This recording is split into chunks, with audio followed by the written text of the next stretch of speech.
Hello again, everybody. Harry Doyle here, welcoming all you friends of the feather to another season of Indians baseball.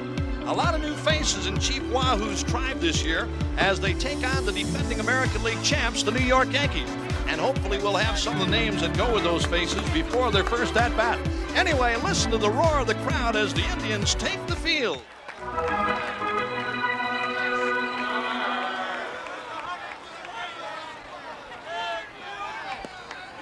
Yes, sir, they love this club here in Cleveland. Bottom of the first, and Willie Mays Hayes to lead it off for the Wigwamers. A lot of people say you can tell how the season's going to go by the first hitter of the year. Brewster into the wind and comes to the plate. Oops. Hey, here's a hot shot toward the hole. Rudy knocks it down, fires to first. Late Hayes beat it. Hey, give Rudy a credit for sacrificing his body on that racket. That guy's got a family to think about. My name is Josh Suchon. Welcome to this week's edition of Crafting the Call. This week, we are discussing opening day because opening day is upon us. And as play-by-play announcers, there's a lot of really fun things you can and should do on opening day. I'm Jesse Goldberg-Strassler. As Tom Boswell wrote, "Our time begins on opening day." And Josh is the Black-Eyed Peas saying, "Let's get it started." Yes, and what better way to get it started than with Harry Doyle, also known as Bob Uecker, with some of his legendary moments from the movie Major League. And I love the way that scene is written and how it foreshadows what happens later in the movie. But we're not here to talk about Major League. We're here to talk about opening day, Jesse. So for you, when you are starting a season, what's just the tone and the vibe that you like to set for your broadcast on opening day? If you don't mind, let me go back before that. When I was a kid, opening day was a holiday, and I wore a baseball shirt and my baseball jacket and a baseball cap and any possible baseball thing I could find in my closet or in my drawer. It was a day that I wanted everybody to celebrate with me. I would go around saying, "Happy opening day." It comes with so much joy, so much enthusiasm. The ballparks are packed. There's such energy. And you're welcoming everybody back into the stadium. It's marvelous. I remember for a lot of my childhood, opening day was on the same day as the NCAA men's basketball national championship game. So there was always a decision that you had to make on whether you're going to watch the championship game or whether you're going to watch opening day. And I know that I debated with my friends many times in college on what we were going to watch or what we were going to do. But for me as a broadcaster, I'm the same way. I say happy opening day or happy new year to people in the ballpark. And I know that I've learned a few things over the years when it comes to what I want to say and what I want to do. And for me nowadays, I just want to say opening day. I want to say game 1 out of 150. I want to really just take the biggest overview possible of this is the start of the journey and just begin the very beginning basics of the season. I'll admit, Jesse, I used to be the guy who wanted to show that I did my homework in the off season. I wanted to jam in so many pieces of information, look at everything that I learned about all of these players. And then you'd get to game 2 of the season. You'd go, told that story yesterday. Told that story yesterday too. And so now I've learned we've got 150 of these. I'm going to spread these out through the course of the season. I have found opening day broadcasts to be simultaneously the most difficult of the season and the easiest of the season. They're difficult because I'm shaking off rust and I'm trying to remember all those things that I had learned over the course of the past year. And what is every other duty and responsibility that I have? Oh, now I need to make a social media post, but there's no time in between innings. Now we've got this commercial. Now I've got to print out the box score. All those different things that we need to do that you hone over the course of a summer, and then it's new again when you start back up in April. But then it's the easiest because as each player steps in, you're welcoming them back. You're right there alongside the crowd. You're right there alongside everybody in the dugout just to say, your batting average is nothing. You are 0 for 0. So what are you going to do? The new pitcher comes in. You've not faced a batter yet. What are you going to do? And you get to sit there and watch. And there's no expectation of a player is in a slump. There's no hot streak. There's no cold streak. You were starting from scratch. I also know that sometimes there might be a new studio engineer who you're working with. Even when a new pitcher comes in, By the middle of the season, you know exactly who's been warming up. You can just tell from their body language, but maybe early in the season, where's those binoculars? Wait, what number is that? I don't know exactly who this is just yet. And so there's a few more seconds that it takes to get those things started. But also, Jesse, there's a lot of fun things that can happen on opening day. And I feel like I will always remember that George Bell hit 3 home runs on opening day one year. I remember that Ken Griffey Jr. had a double to the left center field gap on opening day against Dave Stewart. And I was sitting in the outfield at the Oakland Coliseum, and I thought it might be a home run. And I raced down the seats because I wanted to get this home run. There was the steps at the Coliseum. And then my friends looked at me and mocked me. They're like, that wasn't close to a home run. What is wrong with you? But that's just the excitement that you have on opening day. You got to get your depth perception back. That's why I'm excited about this show. Because you and I, let's travel through some opening day moments and memories, and let's see how the broadcasters called them. All right, so let's start in the year 1978. The Chicago Cubs on opening day at Wrigley Field. So the stage is now set for another one of those opening day finishes reminiscent of 1969. Remember that one when Willie Smith broke it up? Here is Larry Bittner. Jim Bibby is the pitcher. That's a fly ball. That's very deep to left center. Back goes Marino. Back. Hey! It's all over! Larry Bittner just hit an opposite field home run, and the Cubs have won this game! Woo!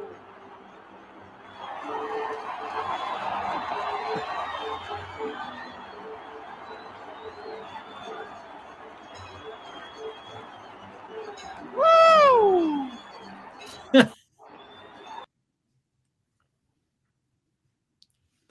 Well, first, I think that Jack Brickhouse would tell us, thanks for listening. Second, one of the things I love that you do is you supply context. And so immediately I went back and I said, what was this about Willie Smith? And in 1960, there it is. You go back earlier, 1969, which was going to be a marvelous Cubs season before the Mets caught them at the end.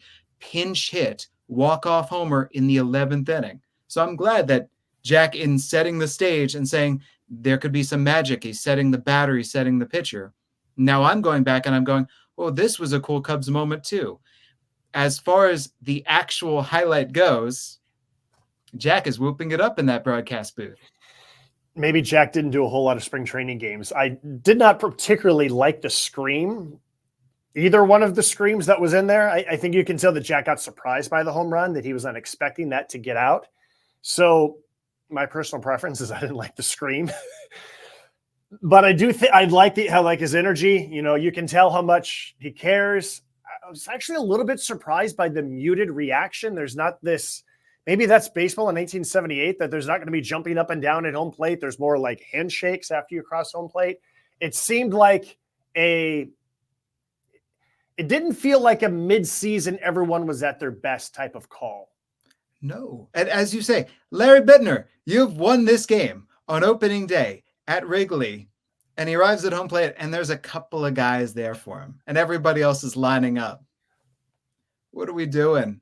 It makes me think with Jack's reaction and Jack's call. Do you remember how Ron Santo was called Ronnie Woo Woo? Mm-hmm. Because of how he reacted? This was a woo woo call. And look, that's what works for some people. And that kind of becomes your staple at a certain part is just like your reaction. Again, it's like fingernails on the chalkboard, that scream. So I'm going to try to make sure that I don't do fingernails on the chalkboard scream. Well, and also there's the audio, there's the, you know what I'm looking for. When he jumps up in volume, there's the feedback. He went too hot. So that's something that you and I constantly, there are broadcasts when suddenly I go hot and I hear that because I've topped out and I need to adjust my levels. In a key moment like that bothers the audio person in me. Yeah, I can definitely relate to that. And that also goes back to opening day. You have your volume level set perfectly by a week into the season, but you're still maybe tinkering with them. Maybe your voice has changed a little bit from last year. Maybe you just forgot where you set those volumes at. Maybe it's slightly different equipment. Maybe if you are working in TV, it's a different audio engineer or something like that. And so you're still kind of getting into the groove of things, of your audio levels, your voice, your storylines, all of those things, which can add to the challenge on opening day. I love, Josh, that and you're setting the table for this show, that you start things off with a conclusion, but up next on our menu, we have a start. Yeah, because some opening days are more memorable than others because in the case of the Florida Marlins in 1993, it was their first ever opening day. And you think about the excitement in the entire state, especially in the community, that Major League Baseball has finally arrived. An expansion team is here after all of the years of planning, after all of the different, what's it going to be named, and an expansion draft, and having minor leaguers for a couple of seasons before you actually have major leaguers. And now finally, here it is, opening day. And when it did happen, it's 1993. ESPN is broadcasting the game, and Chris Berman is on the call. And it's hard for me to explain to people just how much Chris Berman meant. Chris Berman was the most famous sportscaster in the 80s and into the 90s and into the 2000s. And now it's almost like he's a cartoon character. But Chris Berman during the 90s was baseball. He was SportsCenter. He was sports.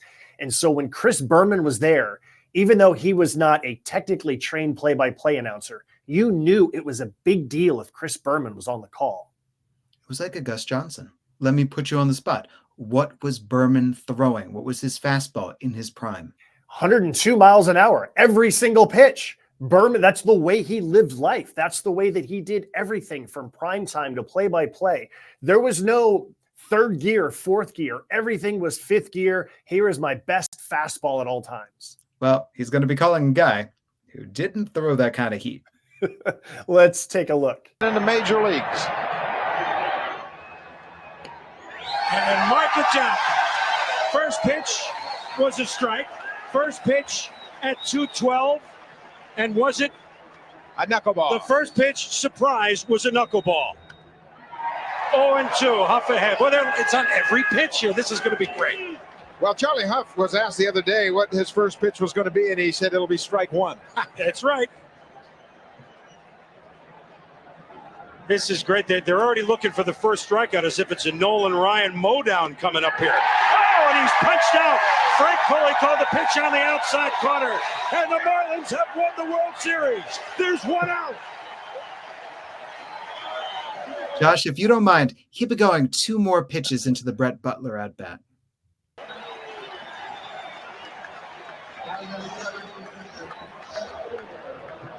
Three consecutive knuckleballs from Charlie Huff, and watch this ball break down and away from Jose Offerman. Frank Pulley maybe feeling a little bit of the excitement, gives him the strikeout. 3 pitches and the first strikeout for the Marlins. So with one down, Brett Butler is up. That pitch missed on the outside corner, and the obligatory boos. Last year, Butler, after he moved into the number 2 slot about halfway through the season, hit 362. He's more patient at the plate from the number 2 slot, and at least from a half a season, it paid off. There's a strike, 1-1. All right, Jesse. A lot of excitement there in South Florida. I love that you start off with that, because I think that this is a clear case of the electricity is in the air. It's the first game in Marlins history, but it's a broadcaster who feels that energy of the fans and is coasting on top of it. And so Chris Berman is having the time of his life. And because of that, I'm having fun watching and listening. Even when he says, the Marlins have won the World Series after one out, right? And you can see that the umpire is definitely in the moment because, wow, is that a big strike zone? And it continues. That's why we watched a little bit of that Brett Butler at bat, because I wanted to show you the strikes don't get any easier for the hitters. Butler strikes out 2. Chris Berman declares the Marlins have won the World Series again. It is an absolute fiesta in South Beach. And I think that encapsulates a lot of what I enjoy about calling an opening day broadcast, where the fans are with you. It feels like the World Series, but it's different because the World Series comes with nervousness. There isn't nervousness on opening day. Yeah, it's just sheer excitement.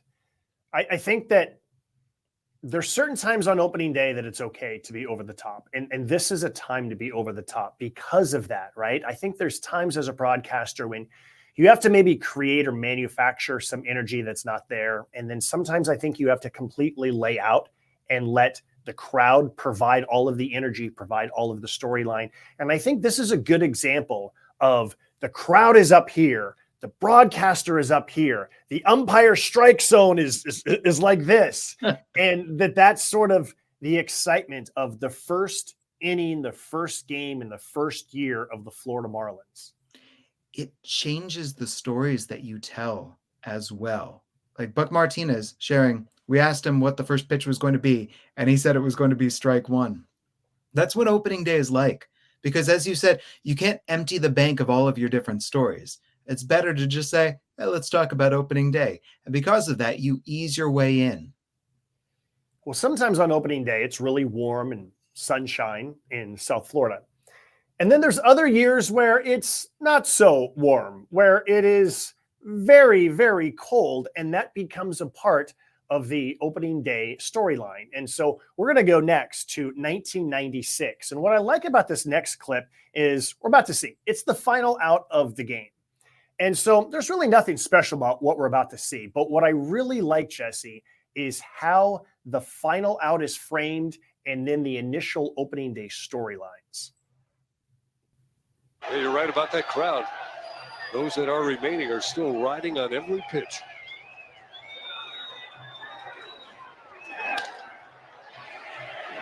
Mariano Duncan with a slow roller. The play at first and the ball game is over. John Wetland finishes it up. Joe Torre, the Brooklyn native, has his first win here in the Bronx. Tino Martinez with a sparkling defensive play, taking over for Don Mattingly at first base. And Derek Jeter picked up a hit this afternoon. The fans got a little look at the new Yankees in terms of their approach to the game under Joe Torre. They saw a couple of double steals, runs scored on a sacrifice fly, and most importantly, they saw another outstanding performance by starting pitcher Andy Pettitte. Mariano Duncan, you saw him at the last assist. He had a hit and 2 runs driven in today. It's a happy bunch of cold New York Yankees as they head to the dugout and the clubhouse. Joe Torre wins it. Okay, so I really like that recap. That's Dave Cohen doing play-by-play and Jim Cott, who's the analyst. And you can really tell they are looking at the monitor. These are the storylines, right? They start off with Duncan at second base for the final out. And then Joe Torre, it's his first game as Yankees manager. We don't know what's going to happen of the Yankees. Remember, there was the headlines. Clueless Joe gets hired as the Yankees manager. He was not their first choice. Tino Martinez is taking over for Don Mattingly. Here's Derek Jeter now in his second season as a major leaguer. The new look Yankees. And I just think it was such a just quick, perfect recap on opening day, Jesse. Yeah, that is the identity that I associate with Joe Torre's Yankees, right? Small ball, double steals, manufacturing runs with sacrifice flies. No, winning.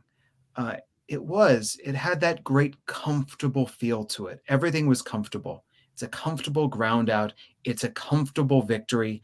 All the while, you've got the snowflakes flurrying and touching on the fans who are still here. Everything about that was, look, the weather is what it is, but here is the first taste of what this team is going to be this season and moving forward. I'm also going to have Frank Sinatra in my head the rest of the day because of start spreading the news in the background. And again, I think that sometimes there's these over-the-top moments on opening day, the first game for the Marlins. Other times there's a dramatic ending of a game. But most of the time, throughout our careers, Jesse, more times than not, that is what opening day is going to be. Okay, the first one is in the books. Tony Gwynn always said that his favorite day was the second day of the season. He always had an appreciation for the fans who showed up on the second game of the season. People in San Diego still say, happy Tony Gwynn opening day, because he loved game 2 of the season and the fans who would show up. But on opening day, that's the recap. These are the storylines that we'll be following for the next 161 games now. I appreciate the weather because that's the weather that we generally get in the upper Midwest for opening day. and really the first couple of weeks, maybe beyond that for the season, which means that hitters are getting jammed and their hands are stinging, which means that pitchers generally can't feel and do not have the feel for their breaking stuff, their secondary stuff yet. And because of that, I've talked to pitchers who the finger starts to go a little bit numb, and you're trying to figure out what is real from this first month, what isn't, because baseball is so affected by the weather. And yet you're still playing, and yet you're still tabulating. Once again, I'm going to bring up the contrast. If you don't mind, we just talked about being in control. It is all right to go over the top, because sometimes you do have unexpected guests drop by. And so speaking of the Midwest, let's go out to the Midwest for our next clip.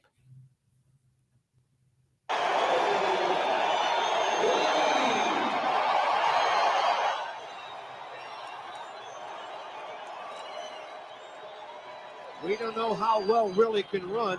Maybe he doesn't know either. But he's in there. He's in there for that bat. If he goes deep, we'll have to run fast.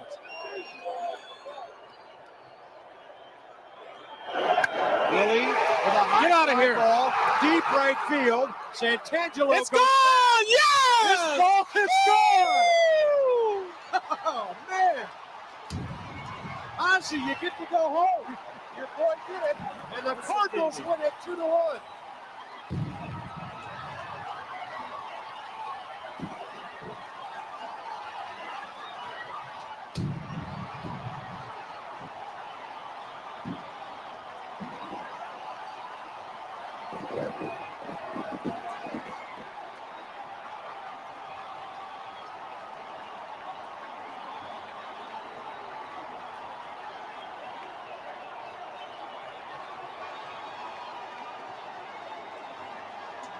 Willie McGee sat around for 2 hours and 44 minutes.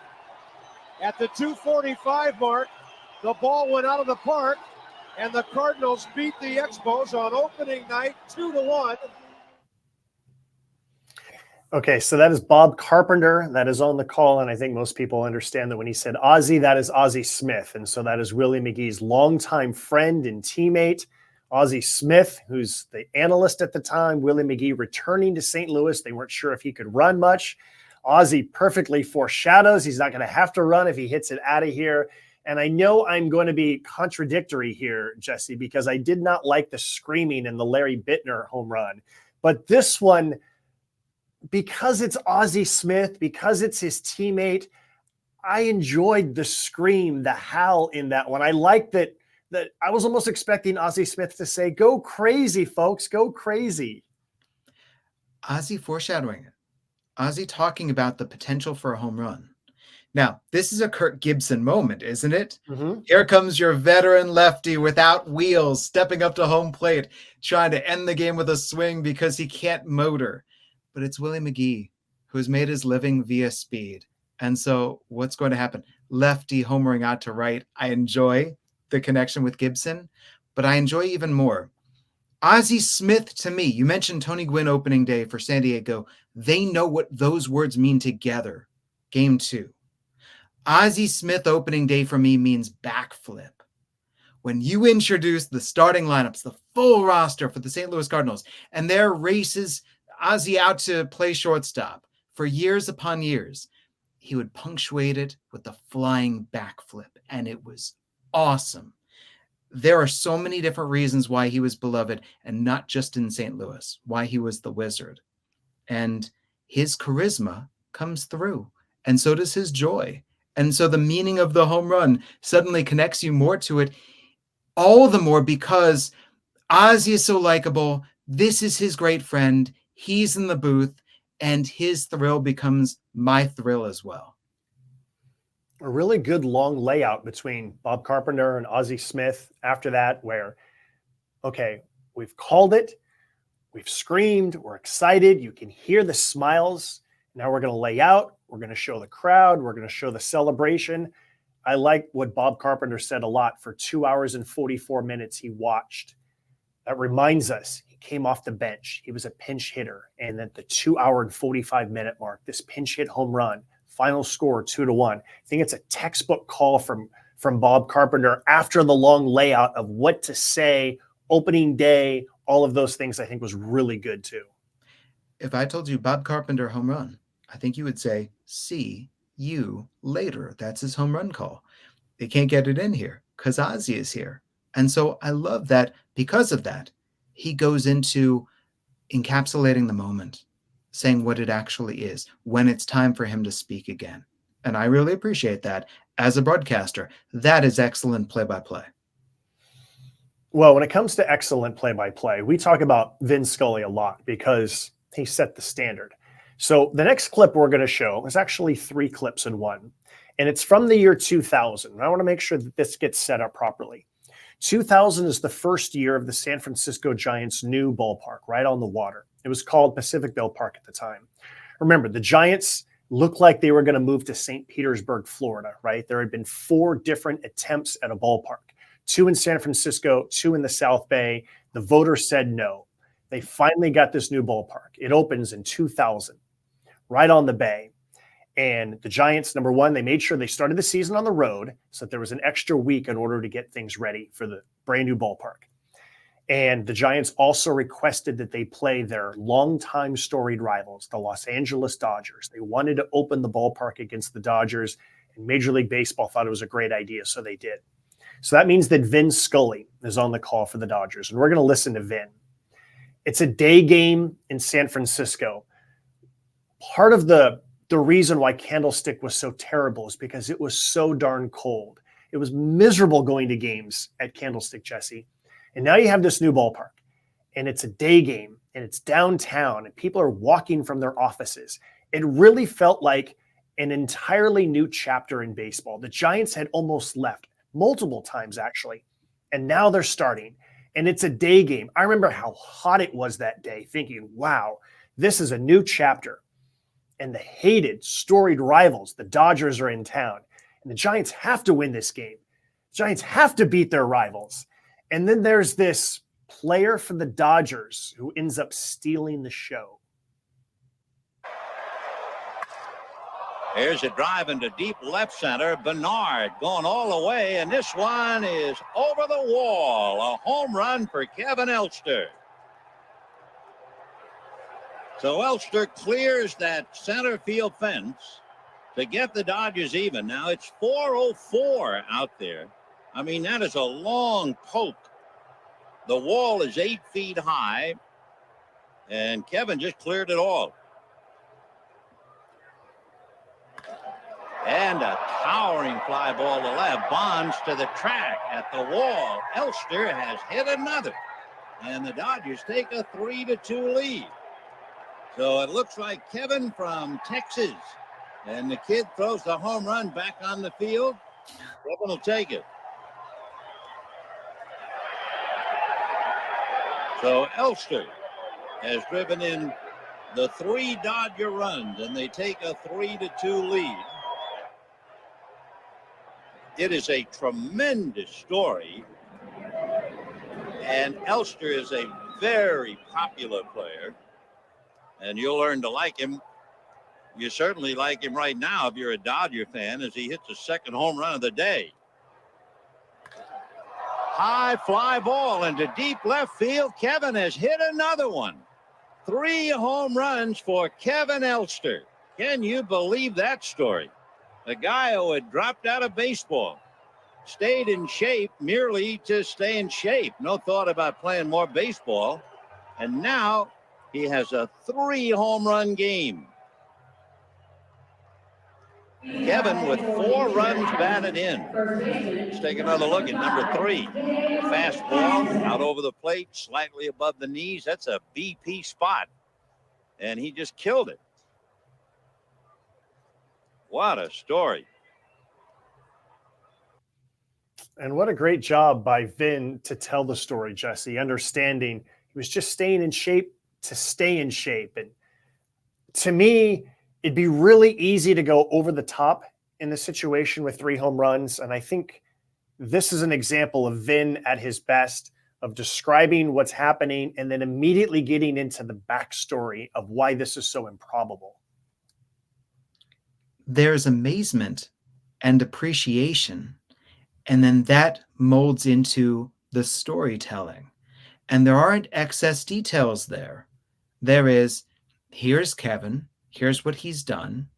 And then there's a lot that goes into it, but Vin sums it up pretty easily, right? The whole say more with less. So Elster's missed all of 1999.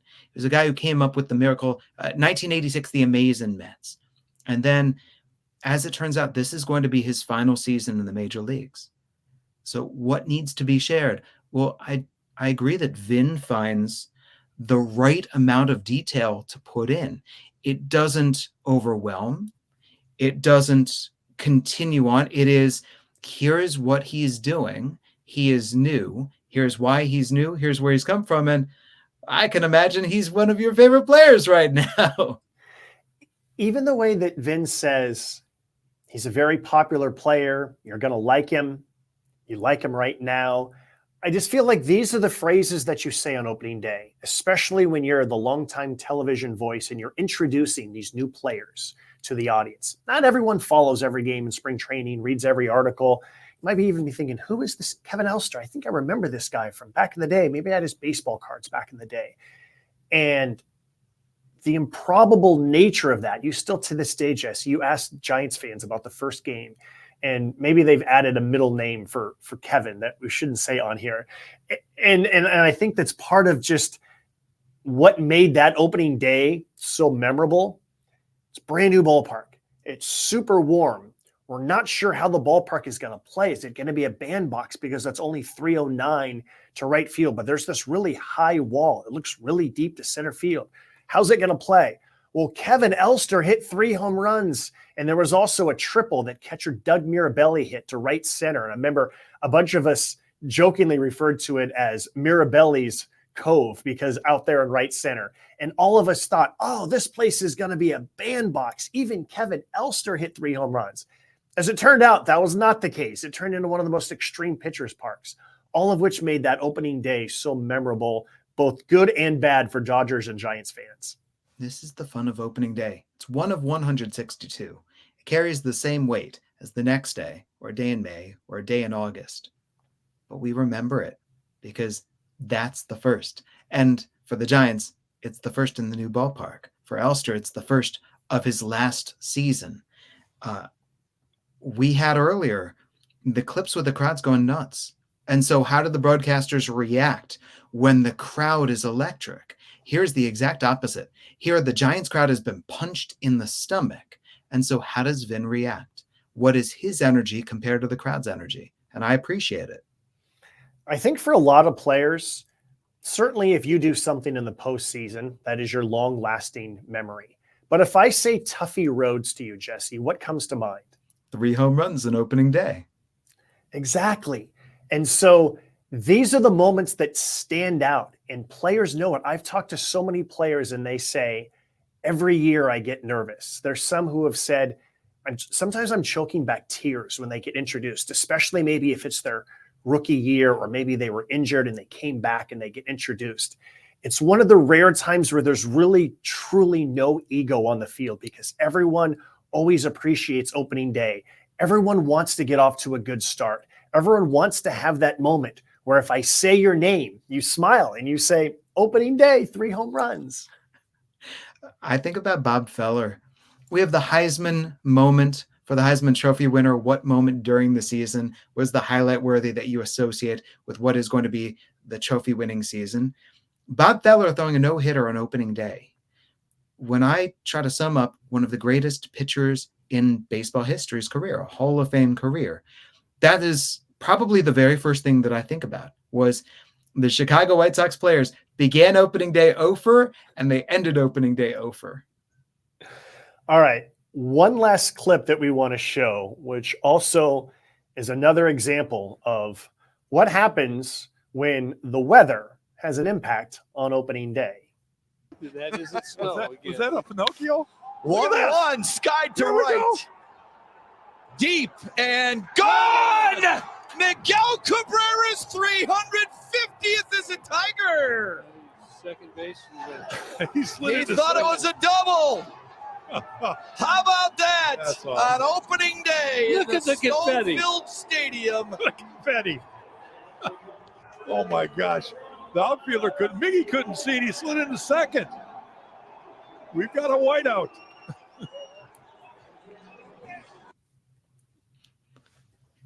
So we've got Matt Shepard on the play-by-play. And I said, Bob Feller, what do I associate? Opening day, no-hitter. If you ask Detroit Tigers fans, Miguel Cabrera, what are moments that come to mind for you? Opening day, homer, Oppo in the snow, sliding into second base is right there near the top of the list. What I appreciate about this, and just like we saw with the Yankees clip earlier, the snow is such a great marker for the baseball season does encompass so much of the year. So we are going to get into some terrible humidity, and that sun is going to burn down. And then the leaves are going to start to change color, and we'll feel that brisk wind once more, because baseball takes you from the cool to the hot to the cool once again. And in some places, the very cold. But the joy, the humor, the fun, and here's one of the great players enjoying a moment that you just have to, you have to own. It's a home run that he slid into second on. Leaning into the weather at any point is important, especially on opening day. These are the things that you think about. It's easy for us. We're not on the field. We're not cold. We're not in the stands. Maybe there's a heater or something that's in the broadcast booth for us. But leaning into that, you can literally hear them laughing, but the smile that is on their faces is contagious in the broadcast, because it's really easy to maybe think like, why are we playing? And to just immediately get into the thought of, why are we playing? This guy doesn't even know he hit a home run. But we are playing. It's up for the umpires to decide whether or not we should be playing. And so just leaning into the fun and the joy of this home run, in which Miggy thinks is a double. I think that's a great place to end. That as we opening day, and the reflecting of the fun on the field and the fun in the stands, that if this was a Buffalo Bills game, people would be throwing snowballs, right? You'd see the snow coming up in the air, and why not extend that into baseball? Because once baseball season arrives, whatever the weather has to say about it, we know what the schedule says, and we know that it's baseball time across the country, whatever that temperature may be. And you might have a rain out today or a snow out today, but we're coming back for a doubleheader tomorrow. And it's a beautiful thing to have the national pastime return. When I think about my opening days, Jesse, I think about the year in Tacoma in which we were rained out. And so opening day was a doubleheader the next day. And I think about another year when Albuquerque Isotopes went to Tacoma, and I was kind of expecting the worst, and the weather was beautiful. And I remember since then, I've gone back to track, okay, what was the game time temperature every year, right? So I always want to know, what's the coldest opening day in Isotopes history? What is the hottest opening day in Isotopes history? Where does this rank, right? Because I think that these are the things that I like to discuss on opening day. The longer that I've been doing this, is I want to give you a historical perspective. I want to remind you, this is how many years the Isotopes have existed. This is how many years we were a Marlins affiliate. This is how many years we were a Dodgers affiliate. This is how many years we've been a Rockies affiliate. I want to remind you, this is how many years there's been AAA baseball in Albuquerque. This is how many years there's been affiliated baseball in Albuquerque history, including AA, including single A. This is how many years we think that there has been professional baseball, because we're not quite sure if that team from 1914 should count as a professional baseball team or not. So I just want to go back, and I want to remind people, this is where we were, this is where we are now, and this is what's going to happen over the next 6 months of the season. These are the names that you are going to start to learn and you're going to understand. Here's a few names from the past that you already know. Someone like a Coco Montes that our fans love. Okay, is Coco on our team again, or is he with the Rockies? These are the new names that you're going to get to know. I almost feel like you're welcoming a guest into your home for the first time. You're reminding them of these different things that are on the walls, these different guests that are around. And these are these new friends who stopped by. And that's the tone that I like to take on opening day. It's looking back to look forward. Mm-hmm. It's connecting the past with what's coming in the future, with right now. And we'll see who the hero is right now. We remember those heroes from then. We keep their stories alive, and we see who's going to become the next hero. It's opening day. Baseball is back, but we can't forget what has brought us to this point. Yeah, I really appreciate that you do that. Give me your final thoughts on what you plan to do with your opening day, or just the other memories that you want to try to get across on opening day? In Lansing, what's lovely is that the Lugnuts begin the season unofficially with an exhibition against Michigan State. And so the entire area, Lansing and East Lansing, comes together, fills the ballpark to celebrate all of these players. And then off we go on the road to where the Dayton Dragons have sold out pretty much every single game since 2000. The pandemic got in the way. And now that the stadium capacity restrictions are over, they're going to pack the ballpark. So I am going to live on that energy that I get from that exhibition and then that official opening. I'm going to enjoy everyone who is at the ballpark along with me to watch baseball again. And then we'll see what happens, as Harry Doyle would say, with the first batter of the season. All right, Jesse. Happy New Year. Happy opening day to you. Happy New Year to you, Josh. Happy opening day. Welcome back, baseball. We'll talk to you again next week on Crafting